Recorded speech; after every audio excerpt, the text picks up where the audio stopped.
साथियों, विचार नवनीत का जो हम ये सीरीज चला रहे हैं, इसके अंदर हमने विचार नवनीत के 2 भाग कवर कर दिए हैं। पहला भाग और दूसरा भाग, तीसरा का भी कुछ कवर किया है। 20 अध्याय कवर कर दिए हैं। तो हम थ्योरी आपको समझाना चाहते थे। इतने सारे अध्यायों में वो थ्योरी सारी साथी कवर हो गई हैं। अब हम विचार नवनीत की चर्चा को यहीं पे ख़त्म करेंगे, क्योंकि अब आगे कोई थ्योरियाँ नहीं हैं। बेसिकली हम विचारधारा समझाना चाहते थे आपको, इसलिए विचारधारा वाला पार्ट खत्म हो गया है। विचार नवनीत के अंदर जो मैंने बार बार ये कहा है कि एक विकास क्रम है जिसको आरएसएस नहीं मानता। उस विकास क्रम को मैं दोबारा आपको अच्छी तरीके से एक बार और एक्सप्लेन करूंगा, ताकि इस इतिहास के विकास क्रम को आप अच्छी तरीके से समझ जाएं। दूसरा साथियों, जो धर्म वाला पार्ट है, धर्म क्या है, धर्म के बारे में भी मैं आपको बहुत ही अच्छी तरीके से धर्म की डेफिनेशन, धर्म का उद्देश्य, धर्म का मतलब, ये सारी चीज़ों को आगे समझाऊंगा। ये सारा आरएसएस का विचारधारा को हम कवर करने के बाद फिर आगे वापस वही जो हमारा आज़ादी के आंदोलन का इतिहास था उसको शुरू करेंगे साथियों। तो साथियों, अब हम विकास क्रम की चर्चा शुरू करते हैं। साथियों, सबसे पहले हम इसकी चर्चा करते हैं कि आर्य जो है कहाँ से आए थे। इसके जितने भी इतिहासकार हैं, जितने भी राइटर्स हैं, वो ये लिखते हैं कि आर्य बाहर से आए थे, जबकि आरएसएस क्या कहता है कि आर्य बाहर से नहीं आए थे, आर्य यहीं के थे, इसी संस्कृति से आर्य पैदा हुए। और तार्किक रूप से एक बात और समझनी है कि हमारे देश का जो भूभाग है वो इस तरीके से है कि ऊपर तो हिमालय है और नीचे समुद्र है। हमारे देश के अंदर एक ही रास्ता है जिससे विदेशी या कोई भी बाहर का व्यक्ति आ सकता है, वो ये वाला हिस्सा है, सिंधु नदी वाला, पाकिस्तान वाला, अफगानिस्तान वाला। तो ये जो हिस्सा है, इसी में सारे विदेशी आए हैं। और हमें देखते हैं कि आर्य भी सबसे पहले इसी क्षेत्र में आए हैं, सिंधु नदी के पास में बसे थे आर्य। दूसरा साथी ध्यान रखना है कि आर्यों की थ्योरी का जो इतिहास है, जैसे जर्मनी में हिटलर ने आर्यों की थ्योरी से ही उसने सारी थ्योरियां बनाई थी। इसलिए आरएसएस की जो थ्योरी है और हिटलर की जो थ्योरियां हैं वो बिल्कुल एक ही हैं। हिटलर ने कहा था कि हम सबसे शुद्ध आर्य हैं, सबसे पुरातन आर्य हैं, और आर्यों की नस्ल ही सबसे पुरानी नस्ल है जो इस दुनिया में आई थी। उससे वो जस्टिफाई करने की कोशिश करते हैं। इसलिए हमारा सबसे पहले अधिकार है कि इस दुनिया पे हम राज करें। इसी तर्क को लेकर के उसने एक साम्राज्य कायम किया था हिटलर ने, और एक घोषणा कर दी थी कि पूरे दुनिया पे हमारा ही राज होगा। इस तरीके से आर्यों की थ्योरी से उसने किया। और उसको आप देखोगे, उसका जो निशान था वो स्वास्तिक का चिन्ह था, जो आर्यों की निशान का बहुत ही पुरातन निशान है, स्वास्तिक का चिन्ह। हिंदू धर्म के लोग भी स्वास्तिक का चिन्ह इस्तेमाल करते हैं। जर्मन का जो हिटलर था उसका भी स्वास्तिक का चिन्ह था। और हम ये भी देखते हैं साथियों, जो इस्लामिक देश हैं, जो इस्लाम आने के बाद इस्लामिक देश बने, उनके प्राचीन इतिहास है, उनका जो पुरातन इतिहास है, उसके अंदर भी आर्यों की संस्कृति है। इसलिए सब तथ्य बताते हैं कि आर्य हमारे देश में बाहर से आए थे। और पशुपालन के कारण से गाय, उनकी जो धन था उसकी प्राथमिक इकाई गाय थी। जैसे आज रुपया है, उसी तरीके से उस समय गाय थी। किसके पास कितनी गाय हैं उससे डिसाइड होता था कि वो कितना धनवान है। इसलिए आर्यों की संस्कृति में गाय प्रमुख थी। अगली बात ये भी ध्यान रखना है साथियों कि आर्य बहुत ही लड़ाकू थे। इसलिए यहाँ के जो संस्कृति के लोग थे उनके साथ उनका युद्ध होता था। जैसे कथाओं में है ना, एक तरफ देवता थे, एक तरफ राक्षस थे, देवताओं और राक्षसों का युद्ध हुआ। तो देवता और राक्षस का जो वर्णन है, वो देवता आर्य थे और राक्षस यहाँ के मूल निवासी थे। तो इनके बीच जो युद्ध होता था, आर्य अपने क्षेत्र को बढ़ाते थे, तो जो दूसरी संस्कृति के लोग हैं उनसे वो लड़ते थे। तो उनको कथाओं में राक्षस कहा है। राक्षस किनको कहा है? जो यहाँ के मूल निवासी थे। मैंने दर्शन सीरीज के अंदर ये सारे वीडियो डाले हुए हैं। आपसे अपील, मेरा बहुत निवेदन है कि सारी चीज़ों को ऋग्वेदिक काल से आप समझना चाहते हैं तो आप दर्शन सीरीज के हमारे जो शुरुआती वीडियो हैं उनको जरूर सुने, तो आप इस पूरी परिस्थिति को बहुत ही अच्छी तरीके से समझ पाएंगे। अब तीसरी बात का ध्यान ये रखना चाहती हूँ कि यहाँ पे जो संस्कृति थी वो संस्कृति भौतिकवादी दर्शन के रूप में थी। उस समय कोई तीसरी शक्ति या तीसरी दुनिया की कोई परिकल्पना नहीं थी। आर्यों का जो इतिहास है, जो ऋग्वेद के अंदर जो शुरू हुआ, जो संस्कृति बताते हैं, उसका वर्णन 1500 ईसा पूर्व के आसपास से शुरू होता है। यानी हमारे देश के अंदर आर्य 1500 ईसा पूर्व के आसपास आए थे। ये भी हमको ऐतिहासिक रूप से ध्यान रखना है। और इसमें आरएसएस ये कहता है कि इसके पहले महाभारत काल और रामायण काल हो चुका था, तब कि उस समय राजाशाही व्यवस्था ही नहीं आई थी। अब ये सारे तथ्य तथ्यात्मक रूप से ये मतलब सही सिद्ध नहीं होते। इसी तथ्य से वो जस्टिफाई करते हैं कि हमारी बहुत ही पुरातन संस्कृति है, और इससे वो ये भी जस्टिफाई करने की कोशिश करते हैं कि हमारे देश के अंदर आर्यों की संस्कृति के अलावा कोई संस्कृति थी ही नहीं। ये भी जस्टिफाई करते हैं। तब कि आर्य 1500 ईसा पूर्व के आसपास आए। आने के बाद से उन्होंने सिंधु नदी के पास में बसे, वहाँ पर अपनी एक संस्कृति का जन्म दिया, और उसी संस्कृति का धीरे धीरे करके विकास हुआ। जो भारत की संस्कृति थी उसके साथ उनका टकराव हुआ। भारत की जो संस्कृति थी वो भौतिकवादी दर्शन के रूप में थी, जो यहाँ के मूल निवासी लोग थे उनकी संस्कृति थी। यानी शुरुआती दौर में आर्यों की संस्कृति का और भौतिकवादी दर्शन की जो संस्कृति है उसका टकराव हुआ। इसलिए हम पुरातन में जो भारतीय दर्शन के अंदर जो भी हमको मिलता है उसके अंदर हम ये पाते हैं कि ये दो संस्कृतियों का टकराव हुआ। और जितने भी दार्शनिक थे उस समय, उसमें बड़ी संख्या में भौतिकवादी विचार से दार्शनिक थे। चाहे सांख्य दर्शन है, उन्होंने जो भी चर्चा किया या जो भी डिस्कस किया, जो भी निष्कर्ष निकाला, जो भी दार्शनिक थे, वो वैज्ञानिक पद्धतियों से ही उन्होंने उस निष्कर्ष को निकाला शुरुआती दौर में। और उसी समय चारवाक का दर्शन है, भारतीय दर्शन के अंदर चारवाक का दर्शन है, और चारवाक का भौतिकवादी दर्शन है, जिसका पूरा विवरण हमको भारतीय दर्शन के अंदर मिलता है।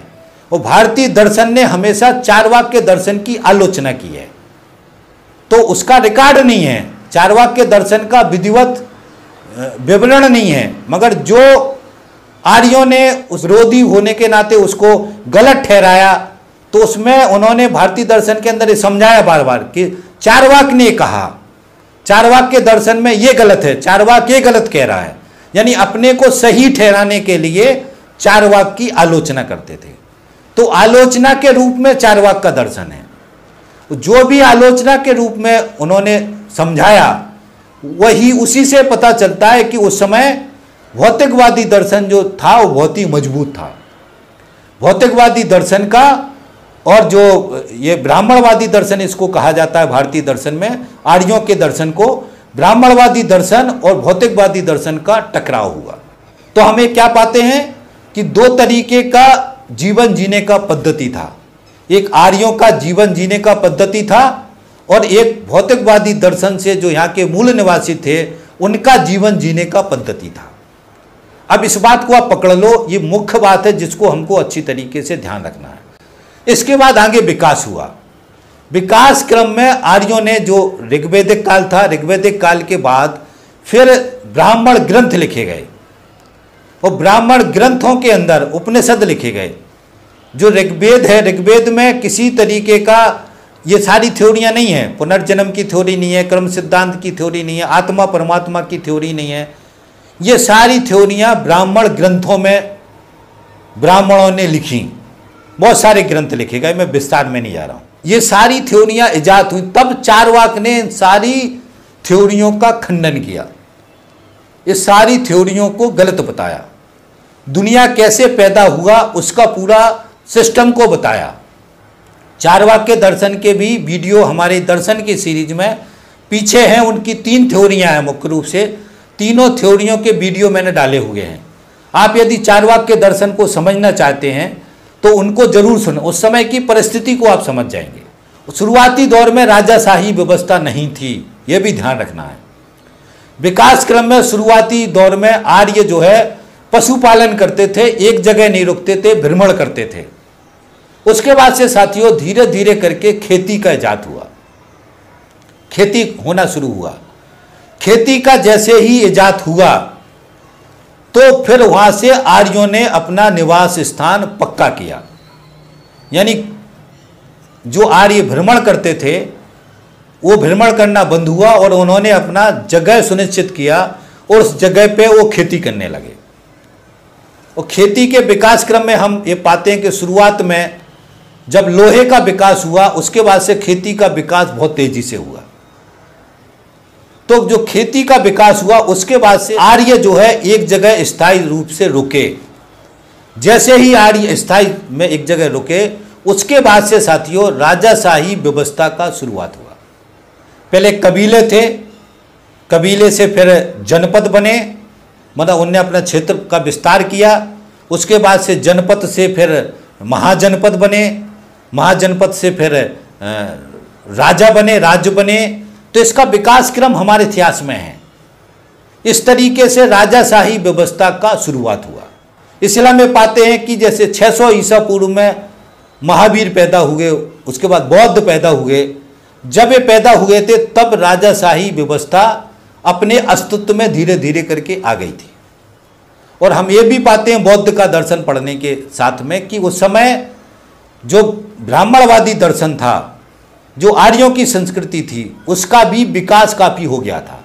और उस समय तक कर्मकांड भी आ गए थे और उस समय तक जो है यज्ञ भी होने लगे थे, हवन यज्ञ भी होने लगे थे। और उस समय पशु बलि दी जाती थी बड़ी संख्या में। हवन यज्ञ, हवनों में पशु बलि दी जाती, पशु बलि से पशु का मांस फिर खाया जाता था। आग का भी इजाद हो गया था उस समय। तो ये विकास क्रम को हमको ध्यान, आग का इजाद हो गया था, पशु बलि होती थी। तो आर्यों की संस्कृति का पुनर्जन्म की थ्योरी आ गई थी, आत्मा परमात्मा की थ्योरी आ गई थी। ये सारी थ्योरियाँ, उन सारी थ्योरियों का विकास दूसरा एक जो वर्ग था वो भौतिकवादी दर्शन के रूप में था, चारवाक के रूप में था, जो इनका विरोध कर रहा था। मगर चारवाक का दर्शन, जैसे मैंने बताया यहाँ के मूल निवासियों का दर्शन था, और आर्यों का दर्शन, आर्य ताकतवर रूप से लड़ रहे थे और आते जा रहे थे, अपना क्षेत्र बढ़ाते जा रहे थे। इसलिए उन्होंने इस भौतिकवादी दर्शन की व्यवस्था को भी नष्ट किया। ये हमको ध्यान रखना है। और बाद में जो है उन्होंने अपनी जो आर्यों की संस्कृति थी उसको बढ़ाया, ये भी ध्यान रखना है। अब उसी समय जब बौद्ध पैदा हुए, महावीर पैदा हुए, तो बौद्ध का और महावीर का दर्शन आया। तो साथ ही हम ये पाते हैं कि बौद्ध ने और महावीर ने दोनों ने आर्यों की जो ये संस्कृति थी इसका विरोध किया। वेदों की जो व्यवस्था है उसका विरोध महावीर ने भी किया, उसका विरोध बौद्ध ने भी किया। तो हम ये क्या पाते हैं यहाँ पे कि यहाँ पे दो जो व्यवस्थाएं हैं उनका टकराव हो रहा था। तो हमारे भारतीय दर्शन के विकास क्रम में जो दो पहले विचार थे, भौतिकवादी दर्शन और आर्यों का दर्शन, उसके बाद से फिर महावीर का दर्शन आया और बौद्ध का दर्शन आया। ये हमको ध्यान रखना है साथियों। महावीर का दर्शन और बौद्ध का दर्शन का जो प्रमुख उद्देश्य था वो दुखों का, कष्टों से मुक्ति का रास्ता दिखाने का काम किया। इसलिए ये कोई सत्ता का दर्शन नहीं था, ये हमको ध्यान रखना है। आर्यों का दर्शन था वो सत्ता का दर्शन था। उन्होंने एक संस्कृति पैदा कर ली थी, उनकी एक व्यवस्था थी, उसके साथ उस व्यवस्था के अंदर एक सत्ता का भी कायम करने का एक पूरा व्यवस्था था, जिस व्यवस्था से वो राजसत्ता या राजाशाही व्यवस्था कायम कर रहे थे। तो ये हमको ध्यान रखना। उस समय एक्चुअल व्यवस्था में राजाशाही व्यवस्था सारी थी। इसलिए जो बौद्ध का दर्शन है उसके दर्शन से, महावीर के दर्शन, जैसे मौर्यों का जो साम्राज्य पैदा हुआ, उन्होंने जो है बौद्ध का दर्शन और महावीर के दर्शन को माना, बौद्ध के दर्शन को बड़ा प्रचार प्रसार किया। और हमको ये देखना विकास क्रम में साथियों कि इस समय जो ये आर्यों की जो व्यवस्था थी वो व्यवस्था काफ़ी कमज़ोर हो गई थी। फिर आगे इस विकास क्रम में क्या हुआ, मौर्यों का जो आखिरी शासक था मौर्य साम्राज्य का, उसको पुष्यमित्र शुंग ने मारा और उसके बाद से फिर एक नया साम्राज्य कायम हुआ। और वहाँ से फिर ये जो ब्राह्मणवादी दर्शन था, जो आर्यों की संस्कृति थी, उसका साम्राज्य कायम हुआ। और पुष्यमित्र शुंग एक ब्राह्मण था जिसने मौर्यों के जो राजा था उसको ख़त्म किया। तो हमको साथ ही ध्यान रखना, यहाँ से फिर एक नई व्यवस्था पैदा हुई और यहाँ से फिर ये मनुस्मृति की व्यवस्था को विधिवत लागू किया गया। पुष्यमित्र शुंग के काल में ही मनुस्मृति लिखी गई थी, उसके पहले मनुस्मृति लिखी नहीं गई थी। और आपको ये बताना चाहता हूँ कि ये जो मौर्य थे, इनके समय से थोड़ा थोड़ा लिखने का कुछ ऐसा शुरू हुआ था, मगर उस समय की भाषा आज भी हम पढ़ नहीं पा रहे। तो जो पुष्य शुंग था उसके समय के काल से लिखना शुरू हुआ था, और जो तीसरी शताब्दी हुई थी, जो गुप्त काल था, उसमें लिखने की बहुत सारी व्यवस्था लगभग आ गई थी। और जितने हिंदू दर्शन जिसको हम कहते हैं, उसके जितने भी वेद हैं, पुराण हैं, ग्रंथ हैं, ये सारा कुछ जो है गुप्त काल में लिखा गया, ये भी हमको ध्यान रखना है। तो मनु स्मृति का स्ट्रक्चर पुष्य शुंग के काल से शुरू हुआ और धीरे धीरे करके मनु स्मृति के स्ट्रक्चर को सिस्टमैटिक लिखा गया, सिस्टमैटिक बनाया गया, ये भी हमको साथ ही ध्यान रखना है। तो ये टकराव साथ ही निरंतर चला, मगर उस समय भी बौद्ध का दर्शन और जो महावीर का दर्शन है और इस दर्शन में निरंतर टकराव चला, और भौतिकवादी दर्शन का भी निरंतर एक दार्शनिक मिलते हैं उस रूप में, मगर भौतिकवादी दर्शन की भी कोई राज व्यवस्था नहीं थी। तो भौतिकवादी दर्शन तर्क के रूप में हमेशा रहा, चर्चा के रूप में हमेशा रहा, उसके मानने वाले भी रहे, मगर वो राज सत्ता के रूप में नहीं रहा, इसलिए वो हमेशा कमज़ोर रहा। ये भी हमको अच्छी तरीके से ध्यान रखना है। 8वीं शताब्दी में शंकराचार्य हुए। शंकराचार्य ने इस पूरी व्यवस्था को एक नया स्वरूप दिया। पुरातन एक जो आर्यों की संस्कृति जब से शुरू हुई, ये सारी व्यवस्थाएं थी, उपनिषद सब कुछ था ये, मगर इसके बाद से यहाँ तक इस सब पे अविश्वास टाइप का था, उस तरीके से बहुत ही कमज़ोर हो गए थे। तो जो शंकराचार्य के समय से फिर दोबारा उन्होंने इस पूरी थ्योरियों को सही तरीके से तर्क से दोबारा जनरेट किया। इसलिए उन्होंने उपनिषद को भी दोबारा बहुत सारे वास्य लिखे, बहुत सारे ग्रंथ लिखे, और ये सारे ग्रंथों को बार बार क्या कहा जाता है, जैसे वेदों को समझाने के लिए ब्राह्मण ग्रंथ लिखे, ब्राह्मण ग्रंथों को समझाने के लिए उपनिषद लिखे, और उपनिषद उन सबको समझाने के लिए भाष्य लिखे, और इन सबको समझाने के लिए पुराण लिखे। तो इस तरीके से सारा सीक्वेंस है जिसको हमको ध्यान रखना है। उसी तरीके से इन सबको समझाने के लिए दोबारा उन्होंने ब्रह्मा की थ्योरी को बनाया। ब्रह्मा की थ्योरी यहीं से शुरू हुई, और सगुण ब्रह्मा निर्गुण ब्रह्मा की थ्योरी दी। यहाँ से सगुण और निर्गुण आया, यहाँ से पूजा का स्वरूप बना, ये ध्यान रखना है। यहाँ से जो भक्ति आंदोलन शुरू हुआ, भक्ति आंदोलन में क्या शुरू हुआ, ये सगुण और निर्गुण जो धारा थी, मेरा भक्ति आंदोलन का वीडियो है, उसको सुन लेंगे तो आपको बहुत विस्तार से मैंने इस पूरे भक्ति आंदोलन को समझाया है। भक्ति आंदोलन का बहुत बड़ा रोल है इस पूरी आर्यों की संस्कृति को आगे बढ़ाने का, क्योंकि आपको याद है कि 6वीं शताब्दी में इस्लाम आ गया था दुनिया में, 7वीं 8वीं शताब्दी में वो हमारे देश के ऊपर हमला करने लगे थे। इसी समय 8वीं शताब्दी में शंकराचार्य ने 4 मठों की स्थापना की थी। मठों के स्थापना होने के बाद से धर्म का जो पूरा, इस पूरी संस्कृति का जो ऑपरेटिंग सिस्टम मठों से होने लगा था। उसके बाद से उन्होंने 12 ज्योतिर्लिंग, वो शिव भक्त थे शंकराचार्य, तो उन्होंने शिव का जो आदर्श है उसको पूजा के लिए 12 ज्योतिर्लिंग मंदिरों की स्थापना की। तो यहाँ से फिर मंदिरों का स्वरूप शुरू हुआ। सगुण और निर्गुण के रूप में उन्होंने ये कहा कि चलो, सगुण के रूप में उन्होंने राम और कृष्ण की भक्ति शुरू हुई, यहीं से ब्रह्मा विष्णु महेश की भक्ति शुरू हुई। तो ये सारे स्वरूप शुरू हुए और यहाँ से मंदिरों का स्वरूप शुरू हुआ। तो ये विकास क्रम में शंकराचार्य का जो समय था, यहाँ से इस धर्म का एक, इस संस्कृति का एक नया स्वरूप शुरू हुआ। ये भी साथियों अच्छी तरीके से ध्यान रखना है। एक चीज़ और ध्यान रखना है, विचारधारा के रूप में हमारे देश के अंदर इस समय तक आर्यों की संस्कृति थी, आर्यों की जीवन जीने की पद्धति थी, भौतिक दर्शन से जीवन जीने की पद्धति थी, ये दोनों पुरानी पद्धतियाँ थीं। उसके बाद से महावीर के दर्शन की एक पद्धति पैदा हुई और बौद्ध के दर्शन की एक विचारधारा पैदा हुई। यानी इस समय तक हमारे देश के अंदर 4 विचारधाराएं सजीवन रूप में हमारे देश के भारतीय दर्शन के पुरातन स्वरूप में थीं। ये हमको ध्यान रखना है।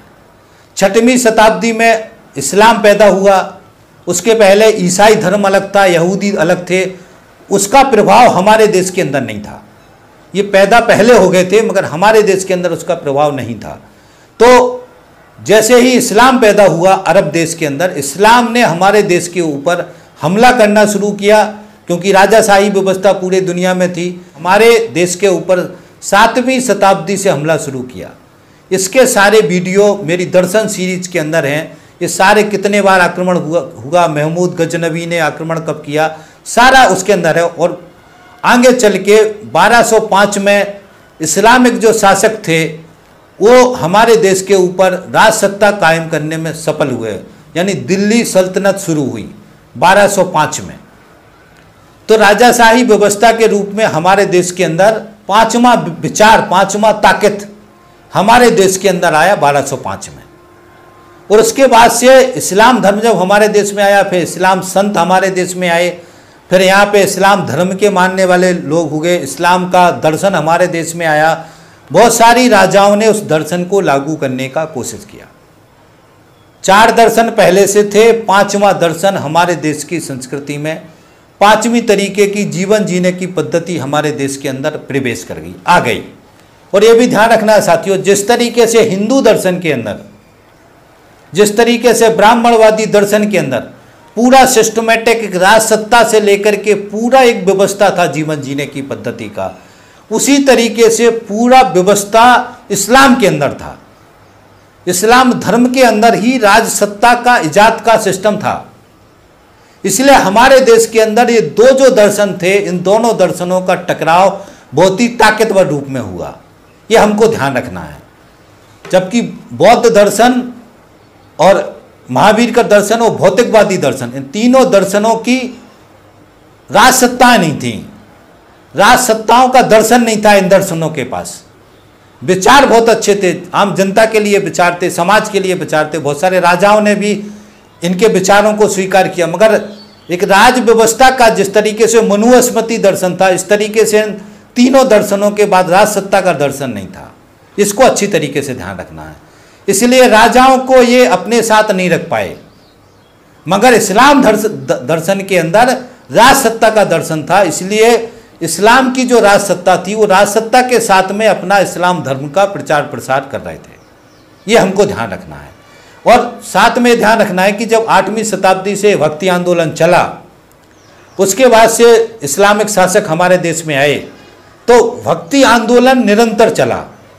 भक्ति आंदोलन ने ही इस हिंदू धर्म का, जो जिसको आज हिंदू धर्म हम कहते हैं, इसका विकास किया। और इस भक्ति आंदोलन ने ही राम और कृष्ण को पैदा किया, ये ध्यान रखना है। भक्ति आंदोलन के पहले राम और कृष्ण की कथाएं, जैसे ऋग्वेद आप पढ़ोगे तो उसके अंदर राम और कृष्ण की कथा नहीं है। दूसरे वेद पढ़ोगे तो उसके अंदर भी राम और कृष्ण की कथाएं नहीं है। तो राम का और कृष्ण का स्वरूप कब से पैदा हुआ? भक्ति आंदोलन से। और उसमें उन्होंने कहा कि सगुण भक्ति और निर्गुण भक्ति, यानी आप व्यक्ति के रूप में भी ईश्वर को मान सकते हो। व्यक्ति के रूप में किसको माना? राम को और कृष्ण को। और निर्गुण के रूप में आप किसी को मान सकते हो। उसी समय बहुत सारे पंथ पैदा हुए, संप्रदाय पैदा हुए, मैं विस्तार में नहीं जा रहा हूँ। 8वीं शताब्दी से बहुत सारी चीज़ें परिवर्तित हुई। तो भक्ति आंदोलन ने राम और कृष्ण के स्वरूप को पैदा किया। तुलसीदास जो थे, जिन्होंने रामायण लिखी दोबारा, तुलसीदास भी भक्ति आंदोलन के भक्त थे। भक्ति आंदोलन के अंदर भी 2 शाखाएं थी, राम की भक्ति, कृष्ण की भक्ति। रामाश्रयी और कृष्णाश्रयी 2 तरीके की भक्त की धाराएं थी।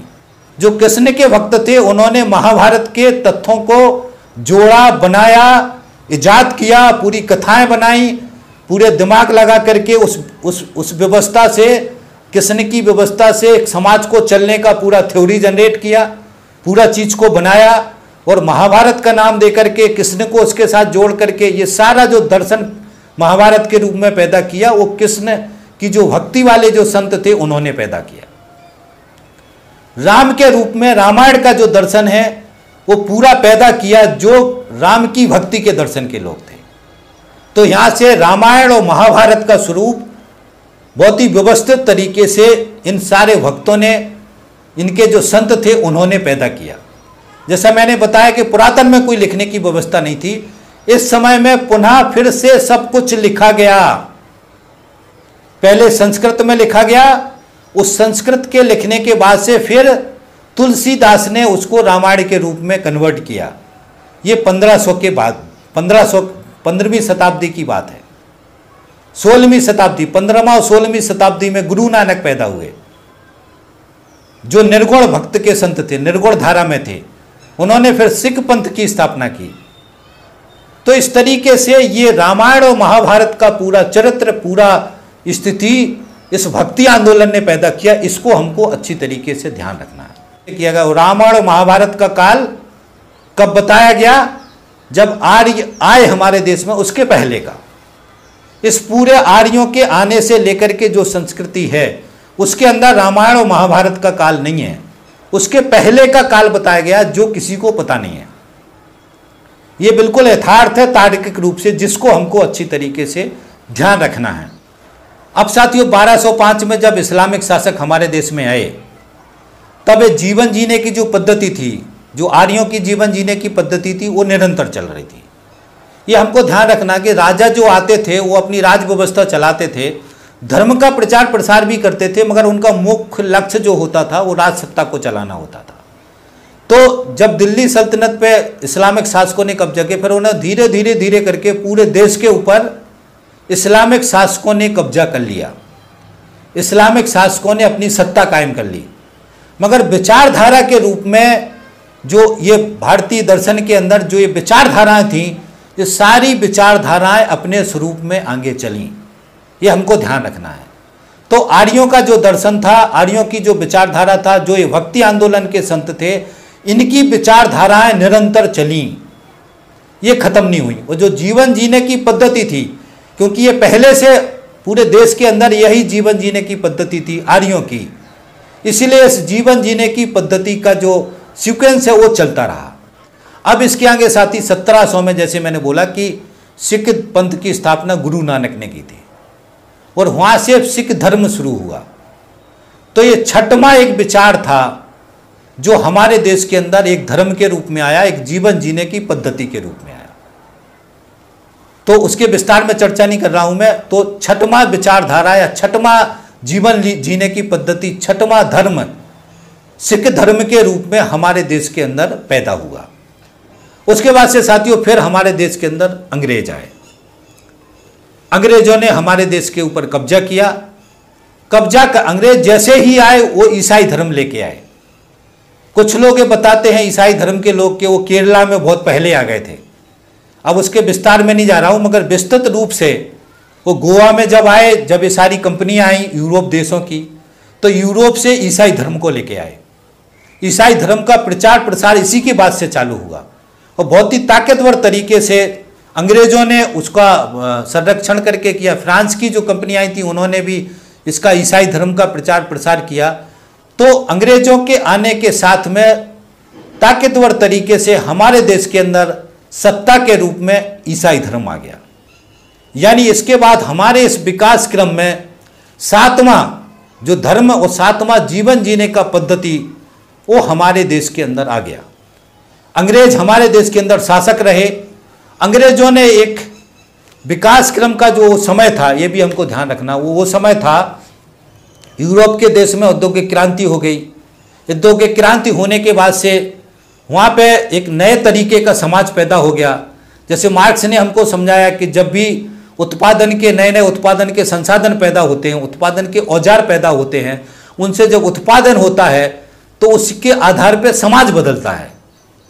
तो जो उद्योगिकीकरण हुआ उसके आधार पर समाज बदला। तो समाज बदलने से क्या हुआ, जो राजाशाही व्यवस्था थी, धर्म आधारित राजाशाही व्यवस्थाएं थीं, उन राजाशाही व्यवस्थाओं का खात्मा हुआ और उसके बाद से नई पूंजीवादी व्यवस्था, लोकतांत्रिक व्यवस्था, ये पूरी दुनिया में पैदा हुई। तो ये यहाँ पे एक युग बदला। ये ध्यान रखना, ये बहुत ही महत्वपूर्ण समय था। इस महत्वपूर्ण समय को आरएसएस स्वीकार नहीं करता। यहाँ पे पूरा एक व्यवस्था परिवर्तन हुआ। जिस तरीके से गुलामों की व्यवस्था थी, उसके बाद बदल के फिर दूसरी व्यवस्था आई, उसके बाद से फिर किसानों की व्यवस्था आई, उसके बाद से फिर ये नई पूंजीवादी व्यवस्था आई। तो ये मानव विकास के क्रम में, इतिहास में, दुनिया के इतिहास में ये एक व्यवस्था परिवर्तन का समय था। तो राजाशाही व्यवस्थाएं खत्म हुई जो धर्म आधारित थीं। ये ध्यान रखना, धर्म आधारित राजाशाही व्यवस्थाएं पूरे दुनिया में नष्ट हुई और धर्मनिरपेक्ष की अवधारणा से नए राष्ट्र पैदा हो गए। तो इस समय नए राष्ट्र बनने की थ्योरियां पर दुनिया में चर्चा हुई। गोलवलकर ने और सावरकर ने भी नई राष्ट्र की थ्योरियों के बारे में डिस्कस किया। नई राष्ट्र की थ्योरी बनने के आधारों पर चर्चा हुई, जिसमें नस्ल की थ्योरी आई। नस्ल के आधार पे कुछ राष्ट्र बने, कुछ संस्कृतियों के आधार पे कुछ राष्ट्र बने। इसी बेस को लगा करके आरएसएस ये कहता है कि हमारा जो भारतीय दर्शन था बहुत पुराना था, इसी आधार पे हमारा राष्ट्र बनना है। इस तरीके से वो बताते हैं। तो ये सारी राष्ट्र बनने का एक विचारधारा का एक युग परिवर्तन का ये समय था, जिस विकास क्रम को हमको अच्छी तरीके से ध्यान रखना है। हमारे देश के अंदर उस समय अंग्रेजों का शासन था। अंग्रेजों के हम उपनिवेशक देश थे। तो अंग्रेज जो ब्रिटेन में और दुनिया के स्तर पे जो बदलाव हुए, उस बदलाव को अंग्रेजों ने हमारे देश के अंदर भी डाला। छोटा सा विजयनगर का शुरुआत हुआ था 13वीं शताब्दी में, वो छोटा सा एक हिस्सा था। उसके बाद से 16वीं शताब्दी में शिवाजी के रूप में पैदा हुआ एक राज व्यवस्था, जिसको एक हिंदू दर्शन का राज व्यवस्था कहा गया। तो हमको ध्यान रखना कि इस समय हमारे देश के अंदर ताकतवर रूप में इस्लाम शासक थे, हिंदू शासक नहीं थे। तो शिवाजी का जो साम्राज्य था वही हिंदू दर्शन के रूप में था उस समय। तो जो हिंदू दर्शन की राजसत्ताएं थी और जो इस्लाम दर्शन की राजसत्ताएं थी, उसी समय सिख धर्म की राजसत्ता कायम हो गई थी। तीनों दर्शन की राजसत्ताओं को किसने खत्म किया? अंग्रेजों ने खत्म किया। और अंग्रेजों ने फिर लोकतांत्रिक व्यवस्था का कायम करने का रास्ता बनाया संविधान से। संविधान भले ही वो संविधान भारत का नहीं था, वो ब्रिटेन से सब चीज पारित करते थे। ब्रिटेन का जो संविधान था, ब्रिटेन की जो संसद थी, उसमें सारे कानून पारित होते थे भारत देश के लिए, वो भारत देश के ऊपर थोपे जाते थे। मगर उनका व्यवस्था क्या था कि संसद में एक कानून पारित करके फिर उस कानून को लागू करना, ये वाली व्यवस्था हमारे देश में अंग्रेजों ने लागू की। और इसी व्यवस्था को फिर पूरी दुनिया में आई, तो हमारे देश में भी इसी व्यवस्था को आगे बढ़ाया गया। तो ये साथ ही हमको विकास क्रम को ध्यान रखना है। हमारे देश के अंदर इस समय तक, जब अंग्रेजों ने सारे राजाशाही व्यवस्थाओं को खत्म किया, सारे धर्मों के, उस समय तक 3 धर्मों की राजाशाही व्यवस्थाएं थी। चौथा ईसाई आ गए थे, अंग्रेज के रूप में आ गए थे। इसलिए अंग्रेजों ने सभी धर्मों की राजसत्ताओं को खत्म किया, धर्मनिरपेक्ष की अवधारणा को लेकर आए और पूरे राष्ट्र को बांधा, पूरे राष्ट्र की एक सरकार बनाई। तो अंग्रेजों ने अलग अलग क्षेत्र में सरकारें बनाई थी, मगर आखिरी में उन्होंने पूरी भारत देश की एक सरकार बनाई, पूरे राष्ट्र को एकजुट किया। ये साथी बहुत ही महत्वपूर्ण बात है, इसको ध्यान रखना। अगर धर्म आधारित राजसत्ताएं हमारे देश में रहती, अंग्रेज आके इन राजसत्ताओं को खत्म नहीं करते, या अंग्रेज हमारे देश में नहीं आते, तो भी हमारे देश के कई टुकड़े होते और वो राजाओं की राजसत्ताओं के हिसाब से होते। दुनिया में भी राजाओं की जो राजसत्ताएं थी, उसके हिसाब से बहुत सारे देश बने, कुछ इधर उधर हुए, मगर बड़ा जो आधार था वो एक राजाओं की जो विचार की राजसत्ता थी, उसके भूभाग के आधार पर था। तो इस तरीके से जो देश बने, हमारे देश के भी कई टुकड़े हो जाते। मगर अंग्रेजों ने एक अच्छा काम किया कि सारे धर्म आधारित राजसत्ताओं को खत्म किया, पूरे राष्ट्र को एकजुट किया, एक संविधान के रूप में एक व्यवस्था दी, जो यहाँ की सरकार जो उन्होंने बनाई, जो अंग्रेज के रूप में थी। फिर धीरे धीरे करके भारतीयों को उसमें शामिल किया। वो विकास क्रम आगे मैं समझाऊंगा आपको। तो ये सारी जो चीज़ें हैं, इस विकास क्रम को हमको साथी ध्यान रखना है। और इसी विकास क्रम में साथियों ये संविधान की व्यवस्था पैदा हुई और धर्मनिरपेक्ष की अवधारणा पैदा हुई। धर्मनिरपेक्ष की अवधारणा को अच्छी तरीके से समझना है, इसके बिना हम देश को नहीं बांध सकते थे। उस समय का जो सिचुएशन था, जो हमारे संविधान का संघीय ढांचा है, अलग अलग संघों का एक पूरा ये साम्राज्य है, संघीय ढांचा है। अलग अलग जो संस्कृति थी, अलग अलग जो भाषाएं थीं, अलग अलग जो व्यवस्थाएं थीं, इन सारी व्यवस्थाओं को जोड़ करके, अलग अलग जो धर्म थे, इन सारी व्यवस्थाओं को जोड़ करके धर्मनिरपेक्ष की अवधारणा से पूरे देश को, एक राष्ट्र को बांधा गया। इसके अलावा कोई भी चारा नहीं था, इसके अलावा कोई भी दर्शन या कोई भी विचार नहीं था जो पूरे देश को बांध सकता था। तो पूरे देश को बांधने के लिए धर्मनिरपेक्ष की अवधारणा से पूरे देश को बांधा गया। इसलिए इस धर्मनिरपेक्ष की अवधारणा के तत्व को अच्छी तरीके से ध्यान रखना है, क्योंकि धर्मनिरपेक्ष की अवधारणा को आरएसएस तोड़ता है, और ये धर्मनिरपेक्ष की अवधारणा को तोड़ेगा तभी किसी धर्म से राष्ट्र बनाने का रास्ता खुलेगा। इसलिए आरएसएस के लोगों का सबसे बड़ा जो टारगेट है वो धर्मनिरपेक्ष की अवधारणा है। उस धर्मनिरपेक्ष की अवधारणा से जो देश के बाशिंदे थे, उस समय हिंदू थे, मुसलमान थे, सिख थे, ईसाई थे, जो हमारे देश के नागरिक थे, जितने तरीके के पंथ थे, जितने तरीके के संप्रदाय थे, जितने तरीके की भाषाएं थीं, जितने तरीके के कल्चर थे, सबको जोड़ा गया धर्मनिरपेक्ष की अवधारणा से और संघीय ढांचा से। ये कहा गया कि ये जो भारत देश का सरकार होगा, इसमें सबका हिस्सा होगा, सबका कल्चर होगा, सबकी व्यवस्था होगी। इसलिए कहा गया अनेकता में एकता। हमारी जो अनेकताएं थी उनको उनकी एकता बनाई गई। उनकी एकता का मूल आधार क्या था? धर्मनिरपेक्ष की अवधारणा। तो साथियों, धर्मनिरपेक्ष की अवधारणा बहुत ही महत्वपूर्ण तथ्य है जिसको हमको अच्छी तरीके से याद रखना है। अब हम आगे बढ़ते हैं। अब साथियों क्या हुआ, 1857 की जो क्रांति हुई, सीधे वहां आ जाते हैं। और उस समय का जो परिस्थिति था, उस परिस्थिति में अंग्रेजों ने हमारे देश के अंदर पूरी तरीके से कब्जा कर लिया था। 1858 में उन्होंने घोषणा कर दी थी कि पूरे देश के ऊपर ब्रिटेन की रानी का राज है। अब यहां पर व्यवस्थित तरीके से उन्होंने ब्रिटिश की संसद में कानून पारित करके यहां पर अपनी राज व्यवस्था को चलाना शुरू किया। इसी समय यह भी ध्यान रखना है साथियों कि धर्मों का जो आंदोलन है वो ध्यान रखना है कि 1700 से लेकर के 1900 तक, फिर से जब अंग्रेजों ने कब्जा किया हमारे देश में, तब भी हमारे देश के अंदर धर्म सुधार आंदोलन चला, जो ब्रह्म समाज के रूप में, आर्य समाज के रूप में और विवेकानंद के रूप में आखिरी तक चला, 1900 तक चला। विवेकानंद उसके आखिरी समाज सुधारक थे, धर्म समाज सुधारक थे। तो इस बीच में ये 200 साल में अंग्रेजों के समय में भी हिंदू धर्म के अंदर धर्म सुधार आंदोलन चला। इसी तरीके से इस्लाम के धर्म के अंदर भी उनके अंदर का धर्म सुधार आंदोलन चला। ये हमको ध्यान रखना साथियों। मगर अंग्रेजों ने सभी धर्मों के धर्म सुधार आंदोलन को चलने दिया, मगर वो उसको राज सत्ता से धर्मों को अलग किया। ये ध्यान रखना है, राज सत्ता को धर्मों से अलग किया। धर्म की राज सत्ता नहीं थी, धर्मों की राज सत्ताओं को खत्म कर दिया था। ये बहुत ही महत्वपूर्ण बात है जिसको हमको ध्यान रखना है। 1857 के बाद में जब सब राजाशाही व्यवस्थाएं खत्म हो गई, मुगलों का जो शासन था वो खत्म हो गया, सब कुछ खत्म हो गया, तब देश की जनता के अंदर अंग्रेजों ने एक नया टूल इस्तेमाल किया, फूट डालो राज करो। तो उन्होंने लोगों के अंदर धार्मिक चेतना को पैदा किया।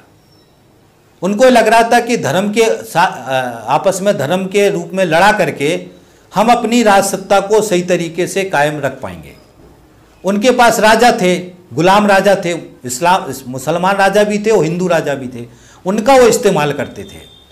तो उन्होंने आपस में धर्मों की चेतना को बढ़ाया और धर्मों के ग्रुप बनाए और धर्म के नाम पे आपस में लड़वाना शुरू किया। ये अंग्रेजों का खेल था साथियों। और इसके बाद फिर हम ये देखते हैं कि हिंदू धर्म के रूप में एक नए तरीके का सारा स्ट्रक्चर डेवलप हुआ। और हम ये देखते हैं कि ये आर्य समाजी थे, जो धर्म सुधार आंदोलन के लोग थे, 1900 के बाद ये फिर से एकजुट हुए धर्म के रूप में और अच्छी तरीके से। और उसके बाद से फिर हिंदू महासभा बनी 1906 में, 7 में 1906 में मुस्लिम लीग बनी। इस तरीके से फिर ये सारे धर्मों के नाम पे संगठन बने और अंग्रेजों ने व्यवस्थित तरीके से हिंदू मुसलमान का डिवाइडेशन शुरू करवाया।